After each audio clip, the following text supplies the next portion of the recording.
যারা ইংরেজিতে স্পোকেন কিংবা রাইটিং করতে চায় তারা অবশ্যই এই বিষয়টা জানে যে তাদেরকে অবশ্যই মডাল ভার্ব শিখতে লাগবে। মডাল ভার্বের মধ্যে রয়েছে অনেকগুলি মডেল, যার মধ্যে আজকে আমরা আলোচনা করব শুড নিয়ে। তো শুডের ব্যবহার সবাই সাধারণত যেটা জানে, শুডের পর ভার্বের প্রেজেন্ট ফর্ম থাকে সেটা।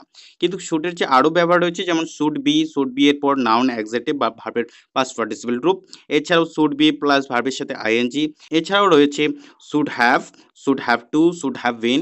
এই সমস্ত কিছুই আমরা এই ভিডিওতে আলোচনা করব। আর আজকের পাঠে শুধু আমরা বি সম্বন্ধে, অর্থাৎ শুড বি সম্বন্ধে আলোচনা করব। আশা করি তোমরা সবাই শুড এর বাংলা অর্থ কি সেটা জানো।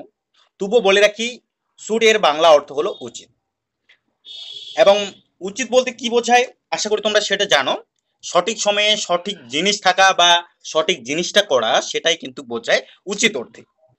এই যে আমাদের শুড রয়েছে, একে কিন্তু আমরা ইংরেজিতে তিনটি ভাবে ব্যবহার করে থাকি। কি কি? শুড যখন ভার্বের সাথে থাকে, আবার শুড যখন বি এর সাথে থাকে, আবার শুড যখন হ্যাভের সাথে থাকে তখন। তবে বলে রাখি, এরা যখন শুডের পর, এরা এই যে সমস্ত কিছু রয়েছে, এরা যখন শুডের পর থাকবে তখন কিন্তু এরা মেইন ভার্ব হিসেবে কাজ করবে। ওকে। তবে আরেকটা তথ্য তোমাদের জানা উচিত, সেটা হলো এই যে হ্যাভ অ্যান্ড বি রয়েছে, বিশেষ বৈশিষ্ট্য আছে বা বিশেষ একটা রূপ রয়েছে। কখনো এরা মেইন ভার্বের মতো কাজ করে, কখনো আবার অক্সিলারি ভার্বের মতো কাজ করে। তো সে বিষয়ে আমরা পরে আলোচনা করব। তাহলে আমরা প্রথমে আলোচনা করব শুড, এরপর ভার্ব বসিয়ে এর অর্থটা কি দাঁড়ায়। শুড প্লাস ভার্বের প্রেজেন্ট ফর্ম, এর অর্থ দাঁড়ায় উচিত অর্থে। এখন আমরা আলোচনা করব এটিকে আমরা কখন বা কোথায় ব্যবহার করব। সাধারণত সাবজেক্টের কোনো অ্যাকশন নেওয়া বা কোনো কিছু করা উচিত এমন যদি বোঝায়, সেক্ষেত্রে আমরা এই স্ট্রাকচারটাকে ইউজ করব। যেমন এখানে বলা হয়েছে he should do the work, বা sorry, I should do the work, আমার কাজটি করা উচিত। এখানে আমরা যদি খেয়াল করি, শুড ডু, এটি ডু একটি প্রেজেন্ট ফর্ম, যেটি সাবজেক্টের অ্যাকশনকে বুঝিয়েছে যে তাকে কি করা উচিত। তাহলে কি এখানে বাংলা বাক্যটি আমাদের দাঁড়িয়েছে আমার কাজটি করা উচিত, অর্থাৎ এই যে কাজটা করা সেটা কিন্তু অ্যাকশন বোঝাচ্ছে। বাক্যটা আমরা দেখি। নেক্সট সেন্টেন্সে বলা হয়েছে শুড নট স্মোক হেয়ার, তোমার এখানে ধূমপান করা উচিত নয়। এখানে আমরা নট ইউজ করায় না নেগেটিভ সেন্স ক্রিয়েট করেছি। শুড এরপর যে ভার্বটি বসবে সেটা অবশ্যই প্রেজেন্ট ফর্ম হতে হবে বা ভার্বি প্রেজেন্ট ফর্ম থাকতে লাগবে, কারণ এই শুডটি হলো একটি মডাল ভার্ব। আর আমরা সবাই জানি যে মডাল ভার্বের পরে সাধারণত ভার্বের প্রেজেন্ট ফর্ম বসে থাকে রয়েছে, সেটি হলো শুড বি। শুড বির আমরা তিন ধরনের ব্যবহার পাই। একটি হলো শুড বি এর পর নাউন কিংবা অ্যাডজেক্টিভ যদি থাকে, এই যে নাউন কিংবা অ্যাডজেক্টিভ যদি থাকে সেটা। আরেকটি রয়েছে, সেটি হলো শুড বি এরপর যদি ভার্বের থার্ড ফর্ম বসে সেটা। তারপর রয়েছে আমাদের শুড এরপর যদি ভার্বের সাথে আইএনজি ফর্ম থাকে সেটা। তাহলে আমরা কটা রূপ পেলাম? একটি হলো ভার্বের সাথে শুড বি এর সাথে নাউন কিংবা অ্যাডজেক্টিভ, যেটা আমাদের ফার্স্ট রুল। সেকেন্ড রুলে বলা হয়েছে শুড বি এর পর যদি ভার্বের পাস্ট পার্টিসিপেল রূপ থাকে সেটা। এবং থার্ড রুলে বলা হয়েছে শুড বি এর পর যদি ভার্বের সাথে আইএনজি ফর্ম থাকে সেটা। তাহলে চলো আমরা দেখে নিই এগুলোর কথায় আমরা ব্যবহার করব আর এদের অর্থ কি দাঁড়ায়। আমরা প্রথমে আলোচনা করব শুড বি এরপর যদি নাউন থাকে। শুড বি এরপর যদি নাউন থাকে সেক্ষেত্রে বলে রাখি, তোমাদের আরেকটা জিনিস আমার বলার আছে। যেমন এই যে বি রয়েছে, এটা থাকলে তোমরা অবশ্যই বুঝবে বা সব সময় এটা মনে রাখবে যে বি এর পর যদি নাউন কিংবা অ্যাডজেক্টিভ থাকে, এই যে আমি প্রথম ফর্মুলায় তোমাদেরকে দেখালাম, এই যে নাউন কিংবা অ্যাডজেক্টিভ থাকবে, তো সেক্ষেত্রে এই যে বিটি দ্বারাই সেটি কিন্তু হওয়া অর্থে বোঝাবে, অর্থাৎ মেইন ভার্ব হিসেবে তখন কিন্তু এই বিটি কাজ করবে। যার জন্য আমি প্রথমে বলেছিলাম যে বি এবং হ্যাভ এদের কিন্তু স্পেশাল কিছু রুল আছে। কখনো এরা মেইন ভার্ব হিসেবে কাজ করবে, কখনো অক্সিলারি ভার্বের মতো কাজ করবে। তো যদি নাউন কিংবা অ্যাডজেক্টিভ থাকে তাহলে সেক্ষেত্রে বি এটি কিন্তু মেইন ভার্বের মতো কাজ করবে, আর বি এর অর্থ তখন দাঁড়ায় হওয়া অর্থে। তবে বলে রাখি আরেকটা কথা, যে শুড বি সবসময় যে হওয়া অর্থেই দাঁড়াবে এমনটাও নয়। এটা যদি তোমরা জানতে চাও তাহলে পার্ট 3 কমেন্ট করো। ওকে, ওখানে কিন্তু অ্যাডভান্স লেভেলের বলা হবে যে কখন এর সাউন্ড হবে কখন হবে না, মানে একটু ডিটেলে আলোচনা করা হবে এগুলি। কিন্তু এখানে শুধু কনসেপ্ট দেওয়া হচ্ছে যে কখন কোনটা ব্যবহার করা হয়, আর সেই ভিডিওটা কিন্তু একদম ডিপলি হবে। তো আমরা আলোচনার দিকে আসি। এখানে আমরা কি বললাম যে শুড বি যদি ইউজ করা হয় নাউনের পরে, তো সেক্ষেত্রে বি একটি মেইন ভার্বের মতো কাজ করবে, অর্থাৎ এর অর্থ বি এর অর্থ তখন দাঁড়ায় হওয়া হিসেবে, এবং শুড থাকায় এর অর্থ দাঁড়ায় উচিত। ওকে, তো টোটাল আমাদের যেটা মিনিং দাঁড়ায় সেটা হলো হওয়া উচিত। ওকে, তাহলে এটা প্রথম সূত্র, তোমরা কিন্তু মনে রাখবে। এরপর আমরা কিছু এক্সাম্পল দেখে নিই। যেমন এখানে বলা হয়েছে you should be a teacher. Okay, তোমার একজন শিক্ষক হওয়া উচিত। এখানে যদি আমরা খেয়াল করি বিষয়টার দিকে, তাহলে আমরা অবশ্যই দেখতে পাবো যে এখানে কিন্তু আমরা হওয়া উচিত ইউজ করেছি, যেটি কিন্তু শুড বি এর অর্থ আমি প্রথমেই তোমাদেরকে বলেছিলাম শুড বি এর কিন্তু অর্থ হওয়া উচিত দাঁড়াবে। এর অর্থ কি দাঁড়ায় সেটা বুঝলে এখন আমরা আলোচনা করব এটাকে আমরা কখন ব্যবহার করব। এই যে শুড বি রয়েছে, শুড বির পরে যে নাউন কিংবা অ্যাডজেক্টিভ থাকবে, এটাকে আমরা কখন ব্যবহার করব। শুড বি আমরা তখনই ইউজ করব যখন এই যে সাবজেক্ট রয়েছে এটার অবস্থাকে বোঝায়। অবস্থা বলতে নাউন হতে পারে কিংবা অ্যাডজেক্টিভ হতে পারে, অর্থাৎ সে ভালো মন্দ এই যে সাবজেক্ট রয়েছে সাবজেক্টের সম্বন্ধে, অর্থাৎ সাবজেক্টের যে অবস্থা সেটা সম্বন্ধে বলবে। যে সে হয় রাম, সে হয় শ্যাম, এটাও বলতে পারে, অর্থাৎ পরিচয় দিতে পারে, কিংবা বলতে পারে যে তার শরীর খারাপ, সে ভালো, সে ধনী, সে বড়লোক, এমন যদি বোঝায় সেক্ষেত্রে কিন্তু আমরা শুড বিকে ইউজ করব। এখন তোমাদের মনে এটা জাগতে পারে যে তাহলে জানলাম যে শুড এরপর ভার্ব, ওটাকে তাহলে কখন ব্যবহার করব।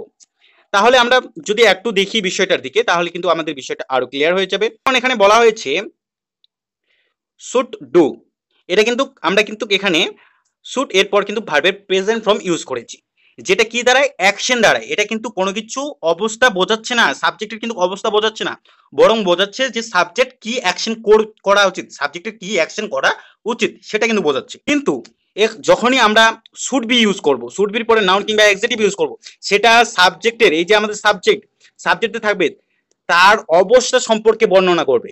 আই হোপ তোমরা কিন্তু বুঝে গেছো, আর যদি বুঝে থাকো অবশ্যই একটা এক্সাম্পল লিখে দিবে, কমেন্ট করবে। আমরা আরেকটি এক্সাম্পল দেখে নিই। যেমন এখানে বলা হয়েছে you should be a good person. Okay, এখানে যদি আমরা খেয়াল করি আমাদের কিন্তু শুড এরপর বি রয়েছে, বি এর পরে গুড একটি অ্যাডজেক্টিভ, তারপর পারসন রয়েছে। ওকে, তোমার একজন ভালো মানুষ হওয়া উচিত। আমি কিন্তু অতটাও ডিটেলসে গেলাম না যেহেতু টাইম কম, তোমরা কিন্তু অবশ্যই একটা এক্সাম্পল লিখে দিবে তোমরা যদি বুঝে থাকো ব্যাপারটা।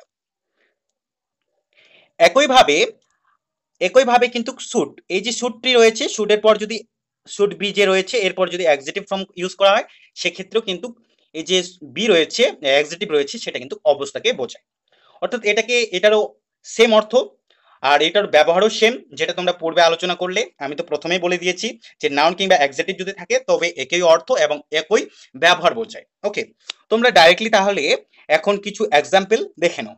যেমন এখানে বলা হয়েছে ইউ শুড বি রিচ, তোমার ধনী হওয়া উচিত। ওকে, এই কিন্তু হওয়া উচিত এটা কিন্তু সেম আছে। ওকে, তারপরে রয়েছে ইউ শুড বি অনেস্ট, তোমার সৎ হওয়া উচিত। ওকে, এখানে কিন্তু হওয়া উচিত তোমরা দেখতে পাচ্ছ।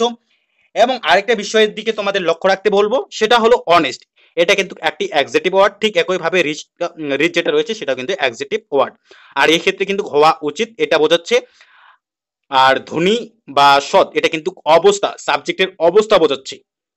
ওকে, বা সাবজেক্টের সম্পর্কে বলছে, এটা কিন্তু তোমরা বলতে পারো। ওকে, এটা আমাদের লাস্ট পার্ট শুড বি তরফ থেকে। আর এটা তোমাদেরকে আমি প্রথমেই বলেছিলাম যে এটা কিন্তু যে আমরা যে প্রথমে শুড বি সম্বন্ধে, শুড বি এর পর নাউন কিংবা অ্যাডজেক্টিভ যদি থাকে তাদের থেকে কিন্তু এটা আলাদা। ওকে, তোমাদের কিন্তু প্রথম এটা কনসেপ্ট মনে রাখতে লাগবে। এরপর আমি আরো কিছু কনসেপ্ট তোমাদের দিতে চাই, কারণ এটাকে কিন্তু তোমরা যতটা ইজি ভাবো ততটাও না। পয়েন্ট আমি বলতে চাই যেগুলি তোমাদের অবশ্যই গুরুত্বপূর্ণ হতে চলেছে, আর তোমরা অবশ্যই এগুলিকে মনে রাখবে। যেমন ফার্স্ট কনসেপ্ট যেটা আমি দিতে চাই সেটা হলো এই যে বি রয়েছে, বি এর পর যদি ভার্বের থার্ড ফর্ম বসে, সেক্ষেত্রে এটি কিন্তু এমন একটি অ্যাকশন ইন্ডিকেট করে বা এমন একটি কাজকে দর্শায় যে কাজটি কিন্তু শেষ হয়ে গেছে, অলরেডি ফিনিশড। ওকে, প্রথম কনসেপ্ট এটা। তারপর যেটা আমি বলতে চাই, শুড বি এর পর যদি ভার্বের থার্ড ফর্ম থাকে, সেক্ষেত্রে যে সাবজেক্ট থাকবে, এই যে সেন্টেন্সের সাবজেক্ট থাকবে, সেই সাবজেক্টের উপর কিন্তু এই যে অ্যাকশনটি, এই যে ভার্ব থার্ডটি অ্যাকশনটি সেটা কিন্তু হবে। ওকে, এটা গেল আমাদের সেকেন্ড রুল। এবার থার্ড রুল কি বলে, যে এই যে ভার্বটি রয়েছে এটি কখনো কখনো অ্যাডজেক্টিভ হিসেবে কাজ করতে পারে, কখনো কখনো আবার ভার্বের মতো কাজ করতে পারে। তবে বলে রাখি তোমরা কিন্তু বুঝতে পারবে না যে কখন এটি অ্যাডজেক্টিভ রূপে কাজ করে, কখন আবার ভার্বের মতো কাজ করে। এটা বুঝতে গেলে তোমাদের অবশ্যই এটা মাথায় রাখতে লাগবে যে সেটি কিন্তু ভার্বের উপর নির্ভরশীল, যে কোন ভার্বটা ইউজ করা হচ্ছে ওই অ্যাকর্ডিং কিন্তু অর্থটা দাঁড়াবে, বাংলা অর্থটা কিন্তু ওই অ্যাকর্ডিং দাঁড়ায়। তো আশা করি এই তিনটা কনসেপ্ট তোমরা মনে রাখবে, কারণ এই তিনটার কনসেপ্ট যদি তোমরা মনে রাখতে পারো তাহলে তোমাদের বিষয়টা পুরো ক্লিয়ার হয়ে যাবে। আর এটা কিন্তু সব থেকে ইম্পর্টেন্ট বলে মনে করি, কারণ সব থেকে গুলিয়ে যায় এখানে। আমরা যদি এখন একটি সেন্টেন্স দেখি তাহলে বিষয়টা আরো ভালোভাবে বুঝে যাব। যেমন এখানে বলা হয়েছে ইউ শুড বি এডুকেটেড। ওকে, তো আমরা যদি একটু খেয়াল করি বিষয়টার দিকে তাহলে দেখতে পাবো যে আমরা শুড বি এরপর কিন্তু ভার্বের থার্ড ফর্ম ইউজ করেছি এডুকেটেড।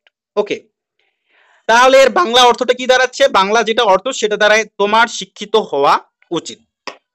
এবার যদি আমরা রুলগুলি মেলাতে থাকি, যেমন আমরা প্রথম কনসেপ্ট যেটা বলেছিলাম যে অ্যাকশনটি এই যে বি এডুকেটেড থাকার জন্য বি এর পর ভার্বের পাস্ট পার্টিসিপল যদি থাকে তাহলে কি অ্যাকশনটি ফিনিশড হয়ে গেছে, অর্থাৎ এখানে কিন্তু দাঁড়িয়েছে শিক্ষিত। শিক্ষিত এটা কিন্তু প্রেজেন্টও বোঝাতে পারে আবার ফিউচারও বোঝাতে পারে। ওকে, অলরেডি কিন্তু ফিনিশড হয়ে গেছে। নেক্সটে আমি বলেছিলাম যে এই যে বি ভার্বের পর এডুকেটেড অর্থাৎ ভার্বের থার্ড ফর্ম যদি থাকে, এর যে সাবজেক্টটা থাকবে এখানে কিন্তু ইউ, তার উপর কিন্তু অ্যাকশনটা হবে। ঠিক এই সূত্রটা যদি তোমরা এখানে দেখো, তোমার শিক্ষিত হওয়া উচিত, তোমরা সাধারণ এটাকে কিন্তু জেনারেল সেন্টেন্স মনে করতে পারো, কিন্তু তোমরা যদি খেয়াল করো বিষয়টার দিকে একটু যদি খেয়াল করো, আমরা সাধারণত কি বলে থাকি যে তোমাকে শিক্ষিত হতে হবে, কিন্তু আমরা বলে থাকি, অবশ্যই এটা আমি মানছি, কিন্তু আমরা যদি বলে থাকি, আমরা এখানে যদি রিড পড়ি, ইউ ইউ রিড এ বুক, তুমি একটি বই পড়ো, এখানে কিন্তু সাবজেক্ট কাজটি করছে, ইউ রিড এ বুক, তুমি একটি বই পড়ছো বা পড়ো। ওকে, কিন্তু এখানে কি হচ্ছে, এই যে শিক্ষিত সেটা কিন্তু সাবজেক্ট হচ্ছে, সাবজেক্টের উপরেই কিন্তু ক্রিয়াটা হচ্ছে। তোমরা কিন্তু এটাকে জেনারেল মনে করতে পারো যে খুব সাধারণ একটা বিষয়, কিন্তু না, এখানে তোমরা যদি খেয়াল করো শিক্ষিত কে হচ্ছে, সাবজেক্ট হচ্ছে, কিন্তু সাবজেক্ট কোনো অ্যাকশন নিচ্ছে না, যে সাবজেক্ট পড়ছে করছে এমন কিন্তু অ্যাকশন নিচ্ছে না, এখানে সাবজেক্টের উপর ক্রিয়া করা হচ্ছে, এমনটা কিন্তু বোঝায় এই শুড বি এর পর যদি ভার্বের থার্ড ফর্ম থাকে। ওকে, আর আরেকটা আমি থার্ড যেটা রুল বলেছিলাম যে এটা অ্যাডজেক্টিভও হতে পারে কিংবা ভার্ব রূপেও কাজ করতে পারে। যেমন এখানে বলা হয়েছে এডুকেটেড, এটি কিন্তু একটি অ্যাডজেক্টিভ হতেও পারে, কারণ এখানে শিক্ষিত।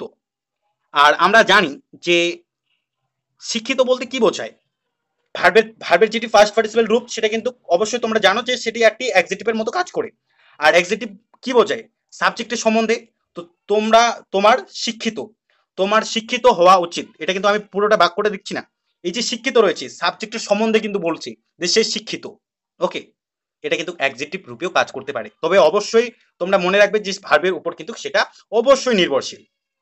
তবে আরেকটা বিষয় তোমাদেরকে কিন্তু আমি বলি নাই, যে তোমরা এটা কখন ইউজ করবে সেটা সম্বন্ধেও কিন্তু বুঝলে না। তো এটাকে কখন তোমরা ইউজ করবে, যখন সাবজেক্টের উপর কোনো কিছু হচ্ছে এমন বোঝায়, সেক্ষেত্রে কিন্তু এটাকে তোমরা ব্যবহার করবে। আর এর যে অর্থটা দাঁড়ায়, এর অর্থটা কিন্তু অন্যান্যদের থেকে একটু ভিন্ন। যদি বি থাকে, বি এর পর যদি নাউন কিংবা অ্যাডজেক্টিভ থাকে, সেক্ষেত্রে কিন্তু হওয়া উচিত এমন কিন্তু একটা অর্থ জানাতো বা বোঝাতো, কিন্তু এই ক্ষেত্রে শুড বির পরে বা বি এর পরে যদি থার্ড ফর্ম থাকে সেক্ষেত্রে কিন্তু সেরূপ দাঁড়ায় না।